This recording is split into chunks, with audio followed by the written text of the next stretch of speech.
Erin and Nathan from Newsnet.live Wairarapa, coming to you live from Strata in the gorgeous Masterton, most beautiful city in New Zealand. We have some very exciting news. We are bringing suicide prevention advocate Mike King to Wairarapa for a speaking tour. This is part of our community project, LivingThrough, focusing on suicide prevention and mental health in our community. And Nathan's been a huge driving force behind Mr. King's visit to our region. So, just want to tell everyone what Mike King is all about and what he's here for. Yeah, sure. Hey, look, in another life, Mike was one of our most well-known stand-up comedians. He is now a suicide prevention advocate and mental health educator, especially for the young. He founded the Key to Life Trust and the Nutters Club. This man, if there is such a thing as a driving force, this man is that incarnate. Mike, the brief conversations that I've had with Mike, I haven't actually heard him speak. I have talked to people that have. He is a hurricane, and he does provoke the changing of minds and paradigms, which I think we need, particularly here in the Wairarapa. Not only is New Zealand looming large as far as teen suicide is concerned in the developed world, we have the highest rate in the 15 to 19 year old, and one of the highest rates for teen suicide in the developed world. Wairarapa has got the highest rate of suicide per head of population in New Zealand. Now this is a very dubious crown. It is something that is torturingly sad, especially for those families that have to endure this, and especially for the community that has to endure this. LivingThrough, which is a project from Newsnet.live Wairarapa, this is our contribution, this is our community campaign. It's ongoing, it's open-ended, and Mike King is a major pillar in that campaign. We want to help provoke a conversation about this. We want to help solidify change. This is something we need to do. We do have a reportage in the wings where we're going to cover stories concerning mental health in our region and by complicity across the country. There was a suicide prevention draft plan issued in April this year. It went out to a public consultation. I've spoken to several people that have drawn fire at that plan. One is Barry Taylor, who was here a couple of weeks ago speaking to professionals in the sector. These are mental health professionals that are working with the bereaved, with the suicide survivors, with those people that are being affected directly by suicide and by depression and by the plethora of mental health challenges that our neighbours, that our friends, that our brothers and sisters, mothers and fathers are facing. Barry Taylor, who is an internationally recognised suicidologist and social health expert, he is saying that the draft plan, although it was tagged as innovative and new, hadn't addressed the real population that need to be addressed, and that's men. And we somehow missed that point. And it's something that I think the professionals are certainly here with the Wairarapa Suicide Prevention Group. This is what they are targeting themselves. This is something they know as well. The Sad Blokes Men, Depression and Suicide seminar that was held here at Wairarapa Reap in the Rongotumau room, that is one of a nationwide series of seminars that Barry Taylor is conducting across New Zealand. We need to be involved, and we all need to be involved in this because it involves us without our consent. Absolutely. Just tell everyone about the event Mike King is going to be speaking at here in Masterton and Carterton. Yeah, sure. This time around, I've been working on this since June. That's when I first called Mike. That's right. Mike, as I said, the Key to Life Trust particularly targets secondary schools and that age group, that demographic, which is itself at great risk of suicide, the individuals in that demographic, in that group. We had got together with Mike, as I said, in June, and he had said, well, we needed to line up some colleges, which we duly did. he was booked solid. The man stepped down from the National Suicide Prevention Panel this year. Yeah, that's right. And there was somewhat of a cloud. It raised quite a few headlines across the country. He has some definite ideas on that. I'll leave that to him to outline those ideas to us when he arrives. He also fronted the Breaking the Silence campaign run by the New Zealand Herald and national radio national radio stations across the country. So we were very lucky to get him at all. He was booked up solid until October. It's a very fractured time for the colleges in November, being exams and a hectic time for those members of our community. So we decided that the school events would happen next year. The secondary school events would happen next year. What they would be doing this year, and very grateful that they offered us November to come and speak to UCOL Wairarapa and Taratahi Agricultural Training Centre, both of which have lost students to suicide this year. And they will have there'll be two community events that he's speaking at on this coming Monday. There'll be 6:30 at Makora College Hall, and then on the Tuesday, the 21st of November, at the Carterton Event Centre. One thing that has been very heartening is that the number of organisations, NGOs, the territorial authorities, and a wide range of organisations here, government and otherwise, that have pitched in, that have offered help. Lyn Patterson, the Mayor of Masterton, John Booth, the Mayor of Carterton, Trust House, one of our committee members, Nikki King at Fuzzbox Designs. All of these people are really pushing hard to make this happen, make it happen well.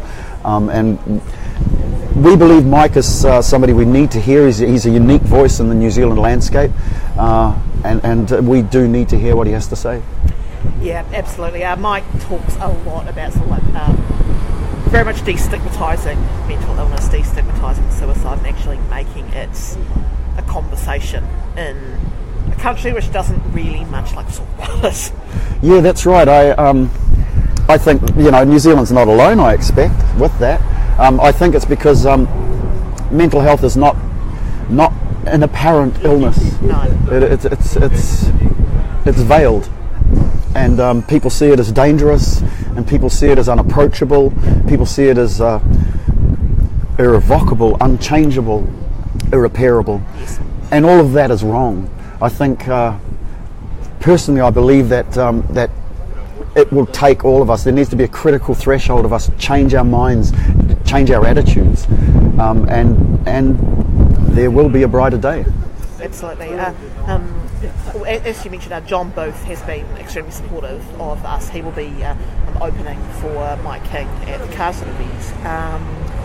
He has told us he has lost several friends to suicide as a farmer. He's seen, depression and suicide firsthand. This is a group that we need to target as the rural men in the Wairarapa. So tell us a bit about that and Mike. Yeah, sure. Hey, look, Taratahi has. They have been right in the firing line here. I would leave that to them to speak about that and those people. This is something they're enduring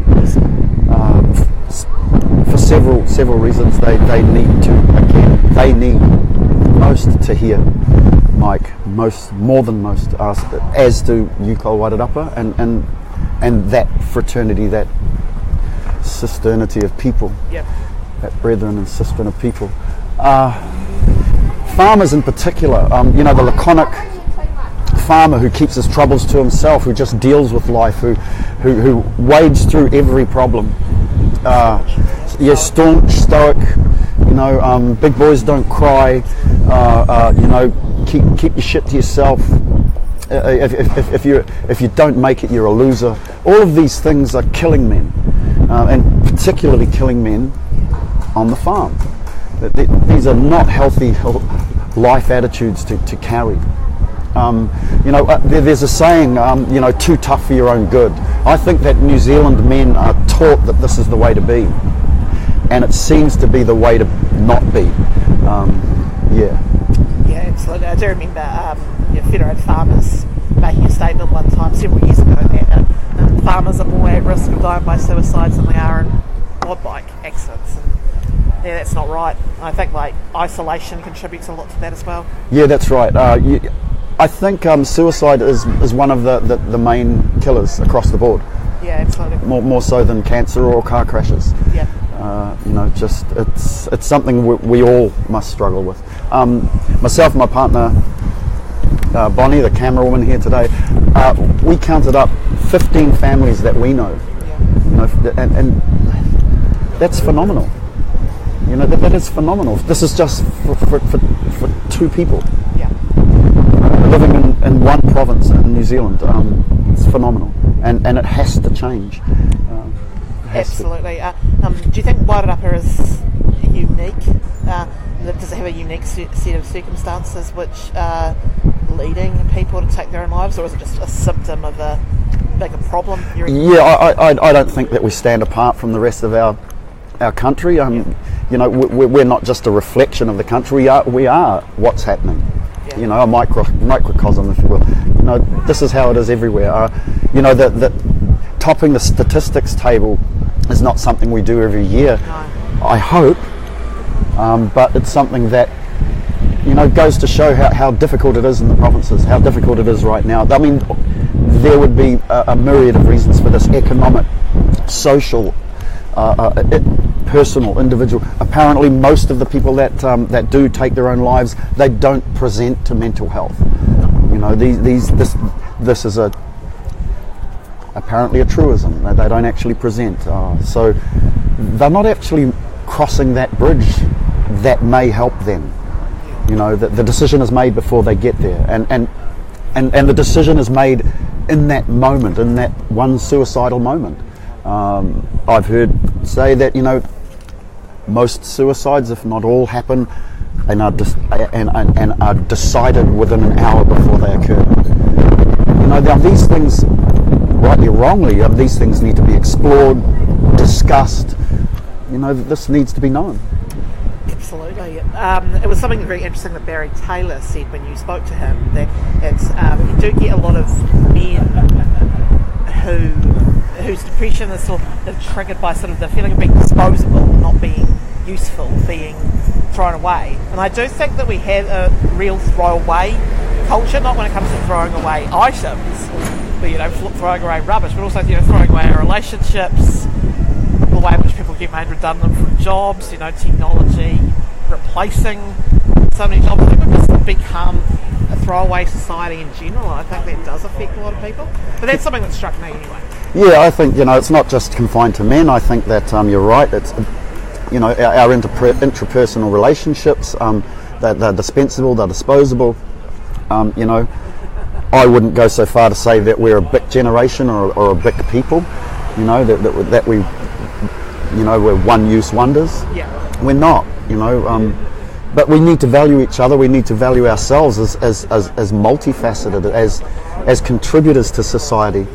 No matter where you find yourself on the economic scale, no matter what job you find yourself in, no matter who you think you might be, you're valuable, you're valued, and you can contribute, and you do contribute. This is wider than just one thing, and but again, we need to discuss, we need to explore, we need to reveal these things. And obviously, we're hoping like Mike King coming to speak here will be a huge part of that. I guess, what are you sort of hoping that people will get from Mike King's message? What do you want them to come away with? Another paragraph in this story, in their own story. Yeah. Another detail that they might not otherwise have known. Another salvation, another page, another story to tell. These are our stories. This is our book of life. So we're writing it every day, every night. Hopefully, he will help us author that. Yeah. Do you just want to tell people more about the Living Through campaign, sort of how it was inspired, and more about other things we're going to do? Yeah. Hey, look, I'm Living Through. There'll be reportage with looking at solutions. We're not looking at at the torment. We're not looking at the headlines of the matter. We want to look deeper than that. We want to look at the solutions that we come up with as people, that we come up with as individuals, that we come up with as whānau, that we come up with as neighbours.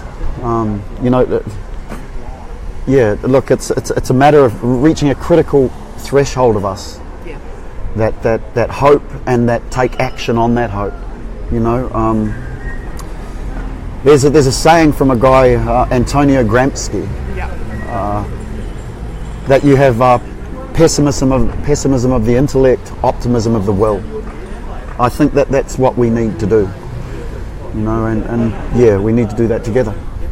I think so. I think there are many ways in which we could become a more loving and inclusive community, and I think having those community links are just one way in which we can help save more lives. Yeah. Anything else you want to say about Mike King's visits and what people can Hey, look, people will take away what they will. Yeah. People will be expecting what they will. Come along, show up, you've got to go to know. And Mike hopefully will be the first of, he's only one of the first speakers that we're going to bring along under LivingThrough. This is an open-ended campaign, it's an open-ended project, an open-ended initiative. Russ never sleeps, and we have to keep going. Absolutely. Do you just want to run through the times and dates again? Sure. Okay, Mike will arrive in Masterton at 11 a.m. on Monday the 20th of November, that's this Monday. There'll be a mihi whakatau for him at UCOL Wairarapa. Come along please, anybody who it will be memorable. Absolutely. It will be the first time he speaks there. That's happening at 11. He'll take the stage at 12. Lyn Patterson is kind of going to introduce Mike. At 6:30 at Makora College Hall, Makora College Hall, in Makora Road. He will be there at 6:30 for a community event. A gold coin donation is welcome. Koha. Tuesday morning he'll be speaking at Taratahi Agricultural Training Centre at 11 a.m. and then 6:30 at the Carterton Event Centre on Tuesday evening. All welcome, please come. This will be worth it. We can make a change. Absolutely. Thank you so much. Come along if you can.